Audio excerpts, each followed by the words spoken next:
Did you know that there's more to console than just log? In this video, I'm going to show you all the things that you didn't know console could do. Really quick before we get into it, today's video is sponsored by Scrimba. If you've never heard of Scrimba, you really need to check it out. This is the most unique learning platform that I've ever seen. The unique thing about Scrimba is the interactivity. You learn by doing. You get to edit the teacher's code during the lesson. Scrimba just launched the front-end developer career path. This is a curated set of courses that are arranged in a way that will help you efficiently learn front-end development. You'll learn enough HTML, CSS, JavaScript, and React to get your first job as a front-end developer. It contains over 70 hours of top-notch tutorials, hundreds of coding challenges, and dozens of real-world projects. You're going to code more than you watch. So act now on this amazing offer before it goes away. The link is in the description below. So I'm just going to use the Firefox Console in this video. I like this multi-line editor mode. If you don't see this, let me close it. This is normally what you would see, the inline editor. But if you click this button over here, you can switch to the multi-line editor mode. And now we can just type in here and enter. And then to run the code, you can either hit run or control enter, and that will run your code. And be sure to watch to the end. There's a cool VS Code extension that I'm going to show you. It will help you to console log faster. So I'm just going to create a variable here, let x equal 1. And I'm sure everyone knows you can console.log x. I'm going to run that and we get 1, right? But did you know that you can add multiple values? But we could come in here and add a string before it and identify what it is that we're logging. I've already declared x, so let's just comment that line out. I'm going to run the code, and now we get x and 1. So now we can easily identify what it is that we're logging. You can add as many as you'd like. Add another comma and another value. But what if we have multiple values and we don't want to type all of these labels, and that's just too much work. So let's declare a couple more variables. So we'll say let y equal 2 and let z equal 3. So now instead of console logging each one individually or adding all of these labels, we could just say x, y, z and wrap these in curly braces. Right, so let's run that. Now we have an object, right? So we created an object here and we have our values that we wanted to log along with labels x, y, and z, just by adding the curly braces. And we could do the same thing with an object. So let's enter this. So we've got an object here, user equals name, and then we've got some contact information. So we could console log the user. And now we have, let me just clear this and let's run this. So now we get an object. And we can see the contents of the object, but what if we wanted to identify which object is this? So again, just add curly braces around it. Already declared the variable, so comment that out, clear it, and we'll run it again. So now we have the object and it's identified as a user. So just another quick, easy way to identify what it is that you're logging. Something else that you can do is from your code, you can clear the console. So console.clear. So if I run that here, we're going to get console was cleared, but we're not getting this user console log because I cleared it after the log. So if we take this, we put it at the top here and then run it. We're going to clear our console every single time and then run our code. So we always start with a fresh console. Pretty handy. I'm going to leave the console clear here from now on so that we have a clean console every single time. But did you know that you can use portions of your log as variables? We have a log here that says %s is %d years old. And then we have John and we have 32. So %s represents a variable and s stands for string. So this is going to take your first string after this one as a variable. %d is a digit, so it's going to take the digit that you have here as a variable. So let's run that. Now we have John is 32 years old. Pretty interesting. And we can add more. You can add on to this. another string and another decimal. And if we include those variables in our first string, then it will use them. If we don't include the variables, then it would print them afterwards. There are a few variations to logs. So we have our traditional console log. We also have an info. We have a debug, a warn, and an error. So let's run these. So our traditional console log, our console info has this little info bubble next to it. We have a console debug. It's interesting that in Firefox, it doesn't show anything different. It looks like a normal log. In Chrome, the debugs are blue. We also have our warning and our error. So we can use these to differentiate different types of logs. So in our console, if we didn't care about our info, we could hide those. If we didn't care about the debugs, we could hide those, and so on. Now I'm going to log the user object again. I'm also going to use this thing called console.error. So let's run this. So it looks like it's doing the same thing. The only difference really is that it's by default expanded. If I expand this one, they look the same. So I'm not exactly sure how useful it really is, but it's a thing. Next, we'll look at console.assert. So here I have a variable, is it working, set to false. And then console.assert, we're going to pass is it working, and then a message after that, this is the reason why. So let's run this and see what happens. It says assertion failed, and then this is the reason why. So if this first argument is false, then whatever we have after this, whether it's a string, an object, whatever it might be, will get logged. So if I change this to true, and I've already declared this, so I'll have to delete let, we'll run that, and we're not going to get anything because this is true. It will only show this message if this is false.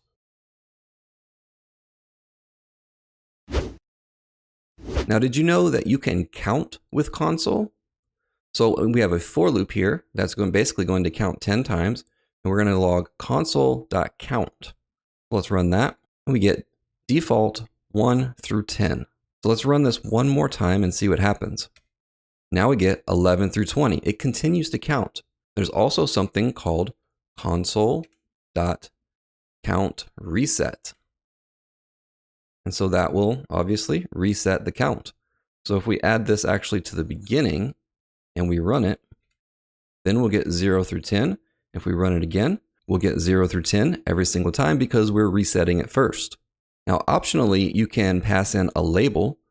So we could say count 1. And then on our reset, we would have to pass that same label in. Let's run that. And now instead of default, we get count 1. If we don't have a label, it will say default. So we can have multiple counters counting different things throughout our code. And besides counting, you can also time something just like a stopwatch. So console.time starts a timer. It's not going to do anything by itself like that. So after we start the timer, I'm going to add a set timeout that's set to 5 seconds. And then within the set timeout, we're going to call console.timeEnd. So that's going to stop our timer and then show us the amount of time that has elapsed from when our timer started to when our timer ended. And we have to wait 5 seconds. And now we get default 5002 milliseconds timer end. So the same as with our counters, we can also enter a label into these, and we can label and have different timers set up as well. Now, what if we want to get the time of our timer while it's running, but without stopping it? Well, we can do that as well. We can set another timeout and set this to 2 seconds, and we'll run timeLog. So let's run this. We'll wait 2 seconds. Now we have our 2 seconds, and then we have our 5 seconds. Again, these are default because we didn't label them, but we could add a label. If we labeled our time, we would need to make sure that we label our timeEnd and our timeLog the same. Another thing that we can do with logs is group them. So this console log is just a string. It says, I am not in a group. Well, we know exactly what that's going to do, but we could also say console.group. This starts a group. So any logs after this would be grouped. So I'll add a couple more logs here. I am in a group. I'm also in a group. And then after that, we'll have to console.groupEnd. And that defines that the group has ended. So then anything after that will not be in a group. So this one is I am not in a group. So let's run this. All right, so we have I am not in a group. And then we have these two logs that are in a group, and then another one that is not in a group. So we can collapse this and see, and this has no group label. So again, we could, in this group here, we could add a label. You could say group 1. Let's run that. And there we go. Now this group has a label. Now the only difference here is on the group end, you don't pass a label. On the count and on the timer, you do have to pass labels. Now when this ran, the group was expanded by default. And if that is not what you want, you could add to this groupCollapsed. Let's run that. And the only difference is by default, this is a collapsed group and you have to click on it to expand. You can also do a stack trace with console. Just add it into a function.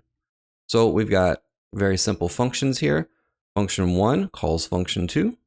Function 2 calls function 3. And then function 3 calls console.trace. All right, and then we're just going to start it all out by calling console.warn. Let's run that. And we get a stack trace. So 3 to 2 to 1, all the way back to our source. All right, here's one of the most mind-blowing uses for console. Let's run this console.log user. All right, so of course we have our user object as normal, but what if we change log to table? Look at that. We have our object logged as a table. Obviously this data is not very extensive, so we're not getting much out of it. So let's get some different data. So I'm going to declare devices, and it's going to be an array of 2 objects. Each object has a name and a brand. All right, so now after that, we'll console.table devices. All right, and let's run that. So now we have our table. Table accepts a secondary argument that's optional. We could add in the column that we want. So if all we wanted to see was brand, we could type in brand, run that. I've already declared the devices, so we can actually just delete that and let's run it. So now we're only showed our brands. Pretty amazing. Let's go one step further and let's pull from an API. All right, so I have a basic fetch request here using async await. So we're just going to get users from our JSON placeholder users API, right? And then we're just going to log this JSON data directly. So let's run this. All right, so we get an array and it's just jumbled up. It's hard to read. So let's change this log to a table. Look at that. We have a table with all of our data. Very easy to look at. Now, what if we just want certain columns of these? We don't want all of the data. We just want certain ones. So we could just go right in here. This is an array. And within our array, we just need to specify the columns that we want. So let's say that we want the name. Let's run that. And we just get the names. And what if we also wanted a second column, comma, and then add a second column? Let's say email. Run that. Now we just have those 2 columns. Pretty cool. All right, now did you know that you can use CSS properties to style your logs? All you have to do is add %c before your string. This is yellow text on a blue background. Now after your comma, then you're going to declare your CSS properties. So we're going to set the text color to yellow and the background color to blue. Let's run that. Pretty awesome. And that's not it. I'm going to paste some more in here. We've got our %c, and then we've got auth. We've got a color in here, and then we have another string after that. Same on this one, just different colors and another string, and the same on this one. So let's run these and see what they look like. Pretty cool. You can easily identify these in your console. And we could add more on this error. Let's add font weight, bold. All right, I'm going to run that. And now it's slightly bolder. We could do font size. Let's set that to 2 rem. Nice. Now, there is an alternative to logs. I use logs all of the time. Every developer uses logs. But a lot of times logs are overused. So instead of logging values and objects and going back and forth and logging different ones to figure out what's going on, you should start using the developer tools and debugging tools built into browsers. A quick and easy way to start doing this is by adding a simple line to your code. So we've got a for loop here, and it's basically just going to loop 5 times, and I've just added debugger. Now we could do anything else after this. We could say console.log I. Very simple. So let's run this. And it's going to automatically pull up our debugging tools in Firefox. And so what we can do with this is we could step over, step in, step out, resume. During all of this, we could check to see what our values are at each point in time. So watch expressions, we could add to this. Let's add I. So currently I is 0. That's expected, right? So let's keep going. I is still 0. Now I is iterating. And now I is 1. Keep going. Now I is 2, 3, 4, 5, and now it's done. So with this, we could step through one line at a time through our code and figure out exactly what our values are without having to console log them. So if your source code is huge, adding console logs all over the place may not be ideal. All right, so now let me show you the VS Code extension that is going to make console logging faster. Going to save you a ton of time. It's called console wrap log. All right, install this, and then what it will do, put your cursor on the variable, and then with a shortcut, it's just going to automatically add console log, or you can highlight a string, a text, whatever you want, hit the shortcut, and it's going to log that. Now, by default, the shortcut is Control-Alt-W, and there's a few different ones, so like Control-Alt-W, Control-Alt-W, Control-Shift-Alt, it's kind of crazy. So what I did is I went into my keyboard shortcuts and I created a keyboard shortcut for the wrap down prefix console log. And I set it to Control-L. I don't use Control-L for anything else. And it makes sense to me, L for log, right? So now if I go into a JavaScript file and I want to log X, for instance, I could just put my cursor on X and then hit Control-L, and it automatically adds the prefix here so that I know what it is that I'm logging and then the actual variable. All right, so I could just move my cursor over here to Y, Control-L, I have that one, Control-L, I have that one. Pretty simple and easy. So that's going to be it for this video. I hope that you learned a few new things. Like this video to help me out, and subscribe if you haven't already for more videos like this.